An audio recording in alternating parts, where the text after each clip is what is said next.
আল্লাহ তাবারক ওয়া তাআলা নিজের বান্দাদেরকে সঠিক পথে নিয়ে আসার জন্য, সঠিক পথের পথিক তৈরি করার জন্য নবী মুহাম্মদুর রাসূলুল্লাহ সাল্লাল্লাহু আলাইহি ওয়াসাল্লামকে রিসালাত ও নবুয়ত প্রাপ্ত করছে।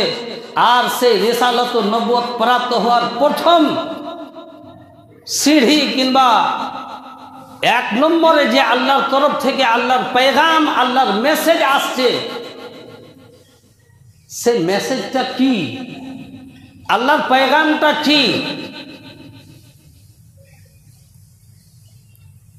আল্লাহ তাবারক ওয়া তাআলা আল্লাহর নবী জনাবে মুহাম্মদুর রাসূলুল্লাহ সাল্লাল্লাহু আলাইহি ওয়াসাল্লাম নবুয়তি প্রাপ্ত হওয়ার পূর্বে, নবুয়তি পাওয়ার আগে, রিসালাতের দায়িত্ব আসার আগে আগে কয়েকদিন ধরে, বেশ কয়েকদিনের খাবার নিজের সঙ্গে করে নিয়ে যে গারে হিরাতে আল্লাহর ইবাদতে উপাসনায় সময় কাটাতেন, যেটা সহিহ বুখারী শরীফ জিলদে আউয়াল প্রথম খণ্ডতে ইমামে বুখারী রহমাতুল্লাহ আলাইহি বর্ণনা করেছেন। বাবু কাইফা কানা বাদউল ওয়াহিয়ে, ওহী অবতীর্ণ কিভাবে আরম্ভ হলো। নবী আকরাম সাল্লাল্লাহু আলাইহি সাল্লাম কয়েকদিনকার খাবার নিয়ে গারে হিরাতে আল্লাহর ইবাদত করতেন, উপাসনা করতেন। এইভাবে চলে যায়, খাবার শেষ হলে আবার বাড়ি আসতেন, আবার নিয়ে যে একা নিরিবিলি জায়গাতে আল্লাহ রাব্বুল আলামিনের ইবাদতের সময় কাটাতেন। এই মতো ইতিমতো অবস্থায় একদিন হঠাৎ করে জিবরাইল আমিন নবী মুহাম্মদুর রাসূলুল্লাহ সাল্লাল্লাহু আলাইহি সাল্লামের কাছে গারে হিরাতে এসে উপস্থিত হয়, এসে পৌঁছে যায়। একটা কথা বলে দিই, বাংলাতে কোথাও ত্রুটি হলে অবশ্যই আপনাদেরকে আমি বলে রাখছি, আপনারা অবশ্যই আমাকে রহনুমাই করবেন, ধরিয়ে দেবেন। আমি কৃতজ্ঞতা আদায় করব, শুকরিয়া আদায় করব, কারণ জ্ঞানের কোনো সীমা নেই। আমি যদি মনে করি যে আমি বিরাট জ্ঞানী, এক নম্বর মূর্খামি হবে। আমার উস্তাদ কারি ওবেদুর রহমান সাহেব, ওনার কাছে বাল্যকালে আমি কোরআন নাজেলা পড়েছি। আপনাদের গ্রামের আরেকজন ওস্তাদ ছিলেন, দুনিয়া ছেড়ে চলে গেছেন, মাওলানা আব্দুল সালাম সাহেব, উনিও আমার ওস্তাদ। যাই হোক, তো বলছিলাম যে আল্লাহ তাবারক ওয়া তাআলা যে উম্মতের উপরে এই আখরি আসমানি পুস্তক, আখরি বই কোরআনে পাক, কোরআনে মজিদ যে নবীর উপরে অবতীর্ণ করছে, সে নবী হলেন সমস্ত নবী থেকে আফজল, আলা, উত্তম, ভালো। এবং আসমানি পুস্তক যে চারটি প্রসিদ্ধ পুস্তক রয়েছে, তাওরাত, ইনজিল, জাবুর, কোরআন, এই চারটি আসমানি প্রসিদ্ধ পুস্তকের ভিতরে সব থেকে উত্তম বই পুস্তক হলো, সেটার নাম হলো কোরআনে মাজিদ। এবং যতগুলো ফেরেশতা আল্লাহ তাবারক ওয়া তাআলার আসমানে জমিনে আছে, এই সমস্ত ফেরেশতার ভিতরে চারজন ফেরেশতা খুবই প্রসিদ্ধ। তার ভিতরে সবথেকে ফজিলতওয়ালা ফেরেশতা যদি হলো, সে হলো জিবরাইল আমিন। তাহলে কি বুঝতে পারলাম আমরা?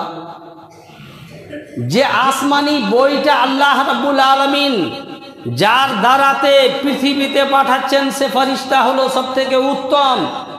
এবং আসমানি বইয়ের ভিতরে যে বইটা পাঠানো হচ্ছে, সেটা হলো সব আসমানি বইয়ের ভিতর সবথেকে উত্তম।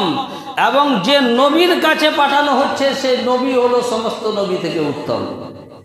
এবং যে উম্মতের জন্য পাঠানো হয়েছে, সেই উম্মত হলো বিগত সমস্ত উম্মত থেকে সব থেকে উত্তম। তাই আল্লাহ তাবারক ওয়া তাআলা বলেন, কুনতুম খায়রা উম্মাতিন উখরিজাত লিন-নাস তা'মুরুনা বিল মা'রুফি ওয়া তানহাউনা আনিল মুনকার। তোমরাই হলে সর্বশ্রেষ্ঠ উম্মত, তোমরাই হলে সব থেকে আফজল উম্মত, তোমরাই হলে সব থেকে ভালো উম্মত। তোমাদেরকে তৈরি করা হয়েছে, তোমাদেরকে পৃথিবীতে পাঠানো হয়েছে, এই জন্য তোমাদের সব থেকে বড় দায়িত্ব তোমরা অপরকে ভালো কাজের আদেশ করবে এবং মন্দ কাজ থেকে বিরত রাখবে। এই আমর বিল মারুফ এবং নাহি আনিল মুনকারের দায়িত্ব উম্মতে মুসলিমার উপরে, উম্মতে মুহাম্মাদের উপরে। তো বলছিলাম, যখন গারে হিরাতে ওয়াহি অবতীর্ণ হতে আরম্ভ হলো, সর্বপ্রথম নবী মুহাম্মদুর রাসূলুল্লাহ সাল্লাল্লাহু আলাইহি সাল্লামের কাছে জিবরাইল আমিন এসে বলছেন, তার আগে আল্লাহ তাবারক ওয়া তাআলার কোরআন পাকের যে আয়াতটি পাঠ করেছি, সেখানে আল্লাহ রাব্বুল আলামিন বলেন সূরা জুমার আয়াত, হুয়াল্লাযী বা'আতা ফিল উম্মিয়িনা রাসূলাম মিনহুম ইয়াতলু আলাইহিম আয়াতিহি ওয়া ইউযাক্কিহিম ওয়া ইউআল্লিমুহুমুল কিতাবা ওয়াল হিকমা ওয়া ইন কানু মিন ক্বাবলু লাফি যালালিম মুবিন। হুয়াল্লাযী বা'আতা ফিল উম্মিয়িনা, ওই জাত, ওই প্রভু, যে প্রভু, যে জাত এই অজ্ঞদের ভিতরে, তোমাদের ভিতরে একজনকে রসুল বানিয়ে পাঠিয়ে দিলেন। হুয়াল্লাযী বা'আতা ফিল উম্মিয়িনা রাসূলাম মিনকুম, তোমাদের ভিতরে এই আরববাসীর কাছ থেকে তোমরা আল্লাহকে ভুলে গেছো, তোমাদের কাছে শিরক বিদআত ছড়িয়ে গেছে, তোমরা আল্লাহর ইবাদত বলে আল্লাহর ইবাদত থেকে দূরিয়ে গেছো, তাই এই তোমরা অজ্ঞ হয়ে গেছো, আনপড় হয়ে গেছো, উম্মি হয়ে গেছো, লেখাপড়ার জ্ঞান তোমাদের আর বেশি থাকলো না এবং জ্ঞান বুদ্ধি তোমাদের খারাপ হয়ে গেছে। তোমাদের ভিতরে, এই উম্মিদের ভিতরে, অজ্ঞদের ভিতরে একজনকে আল্লাহ তাবারক ওয়া তাআলা নবী বানিয়ে পাঠিয়ে দিলেন। তাই আল্লাহ বলছেন, হুয়াল্লাযী বা'আতা ফিল উম্মিয়িনা রাসূলাম মিনহুম ইয়াতলু আলাইহিম আয়াতি, তোমাদের ভিতরে একজনকে নবী তৈরি করা হলো। সে নবীর কাজ কি, দায়িত্ব কি, তার কর্ম কি? আল্লাহ বলছেন, ইয়াতলু আলাইহিম আয়াতিহি, এই নবীর কাজ হলো, এই নবীর দায়িত্ব হলো, এই নবী তোমাদেরকে কোরআনের আয়াতগুলো পাঠ করে শোনাবে। কোরআনের আয়াত ব্যাখ্যা, তোমাদের কোরআনের আয়াতের ব্যাখ্যা তোমাদেরকে বলে দিবে, কোরআনের মতলব তোমাদেরকে জানিয়ে দিবে, কোরআনের আয়াত তোমাদের সামনে পাঠ করে শোনাবে।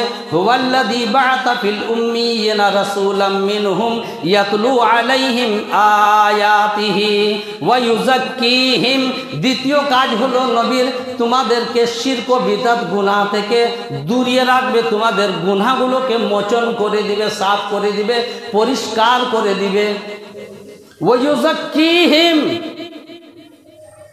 যাদের কাছে এই নবীকে নবী বানানো হলো, তাদেরকে এই নবী গুনহার কাজ থেকে দূরিয়ে রাখবে, তাদেরকে শিরক বিদআত থেকে দূরিয়ে রাখবে।